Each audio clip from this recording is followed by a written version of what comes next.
हर हर महादेव।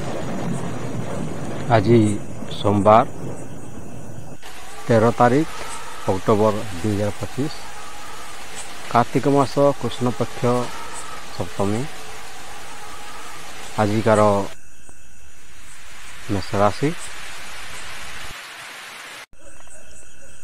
आज आपणक शक्ति और आत्मविश्वास बढ़िबो।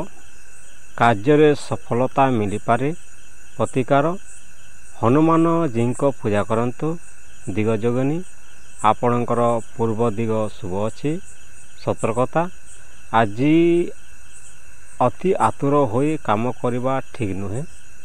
बड़ खर्चरे सतर्क रुहतु। ये है मेष राशि।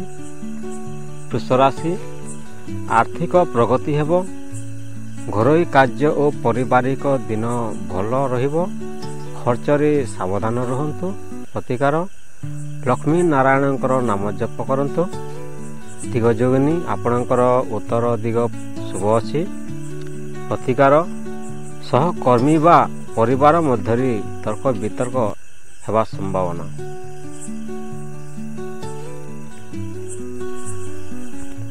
मिथुन राशि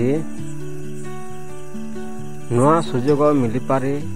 कार्यस्थल रे मान्यता बढ़िबा सहित बाक शक्ति सहित शत्रु को हराइबे। प्रतिकार विष्णु मंत्र उच्चारण करंतु। दिगजोगिनी आपणकर दक्षिण एवं पूर्व दिग शुभ अच्छी। सतर्कता यात्रा कालीन सतर्कता रखंतु। आज मानचाप बढ़ी पारे। शांत मनरे रहंतु।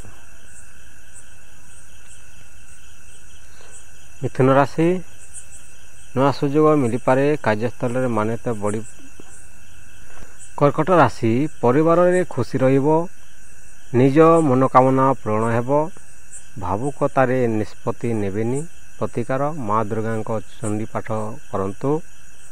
दिगजोगिनी आपणकर उत्तर एवं पूर्व दिग शुभ अच्छी।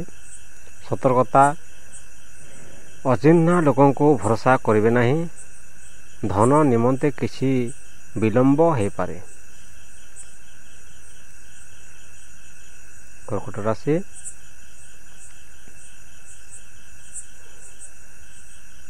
सिंह राशि काम रे मन लगे नहीं किंतु परिश्रम फल मिलिबो। शारीरिक थकान रही पारे। प्रतिकार सूर्य अर्घ्य दिंतु। दिगजोगिनी आपणकर पश्चिम दिग शुभ अच्छी। सतर्कता आज गोटे छोट भूल भल योजना को बिगाड़ी पारे। अहंकार देखाइबे नहीं।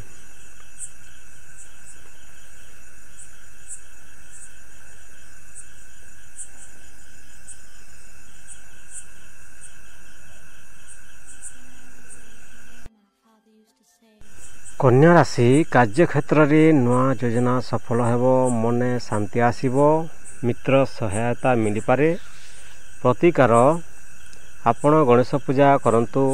दिगजोगिनी आपणकर दक्षिण दिग शुभ अच्छी। सतर्कता आरोग्य पाए दिन भल नुहे।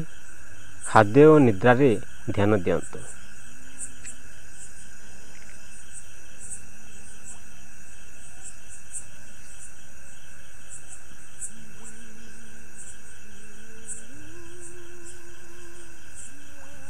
तुला राशि संपर्क रे सतर्क रहंतु।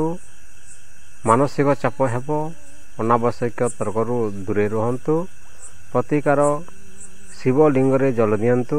दिगजोगिनी आपणकर पूर्व दिग शुभ अच्छी। सतर्कता अति विश्वास आपण को हानि करि पारे। मिश्रित दिन सतर्क भावे पदक्षेप नियंतु। बिछा राशि धन संबंधी काम रे सावधान रहंतु। शत्रु पराजित हेबो। नुआ अवसर मिल पारे। प्रतिकार हनुमान चालीसा पाठ करंतु। दिगजोगिनी आपणकर उत्तर एवं पश्चिम दिग शुभ अच्छी। सतर्कता रहस्य बा व्यक्तिगत तथ्य उजागर न करंतु। शत्रुपक्ष सचेतन अच्छी।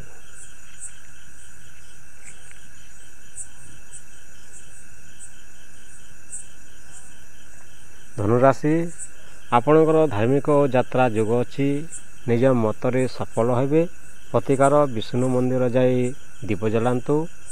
ଦିଗ ଯୋଗିନୀ ଆପଣଙ୍କର ପୂର୍ବ ଦିଗ ଶୁଭ ଅଛି। ସତର୍କତା ଯାତ୍ରା ବା ନୂତନ କାମରେ ବିଳମ୍ବ ହେବ। ଧୀରଜ ରଖନ୍ତୁ। ନିଷ୍ପତ୍ତି ଆଗାମୀ ଦିନ ନିଅନ୍ତୁ।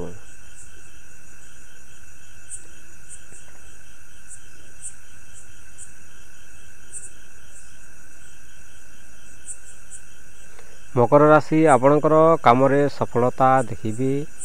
ବଡ଼ ଲୋକଙ୍କ ସହାୟତା ମିଳିପାରେ। ନୂଆ ଦାୟିତ୍ୱ ଆସିପାରେ। ପ୍ରତିକାର ଶନିଦେବଙ୍କ ପୂଜା କରନ୍ତୁ। ଦିଗ ଯୋଗିନୀ ଆପଣଙ୍କର ଉତ୍ତର ଦିଗ ଶୁଭ ଅଛି। ସତର୍କତା ଅତି କାମଚାପ ଥିବାରୁ ଥକାନି ଅନୁଭୂତ ହେବେ।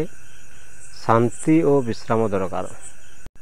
କୁମ୍ଭ ରାଶି ଆପଣଙ୍କର ମନେ ଶାନ୍ତି ରହିବ। ସୃଜନଶୀଳ କାମରେ ସଫଳତା। ନୂଆ ମିତ୍ର ମିଳିପାରେ। ପ୍ରତିକାର ଶିବ ମନ୍ତ୍ର ଜପ କରନ୍ତୁ। ଦିଗ ଯୋଗିନୀ ଆପଣଙ୍କର ପଶ୍ଚିମ ଦିଗ ଶୁଭ ଅଛି। ସତର୍କତା ବନ୍ଧୁ ବା ପରିବାର ସହିତ ମତଭେଦ ହୋଇପାରେ।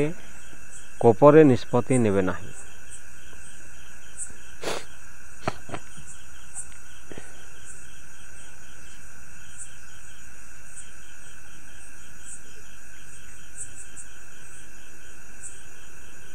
ମୀନରାଶି ଭାବୁକତା ବଢ଼ିପାରେ। ଶାନ୍ତ ମନେ ନିଷ୍ପତ୍ତି ନେଲେ ଭଲ ଫଳ ମିଳିବ। କଳା ଓ ଧ୍ୟାନରେ ରୁଚି ବଢ଼ିବ। ପ୍ରତିକାର ମା ସରସ୍ୱତୀଙ୍କର ପୂଜା କରନ୍ତୁ। ଦିଗ ଯୋଗିନୀ ଆପଣଙ୍କର ଉତ୍ତର ଏବଂ ପୂର୍ବ ଦିଗ ଶୁଭ ଅଛି। ସତର୍କତା ଆଜି ଭାବନାରେ ବିକଳ ହେବେ। ବଡ଼ ଲୋନ୍ ବା ଧନ ନିବେଶରେ ସତର୍କ ରୁହନ୍ତୁ। ଆପଣମାନେ ଭିଡ଼ିଓକୁ ଶେଷ ପର୍ଯ୍ୟନ୍ତ ଦେଖିଥିବାରୁ ଧନ୍ୟବାଦ। ବନ୍ଦେ ମାତାରାମ। ହର ହର ମହାଦେବ।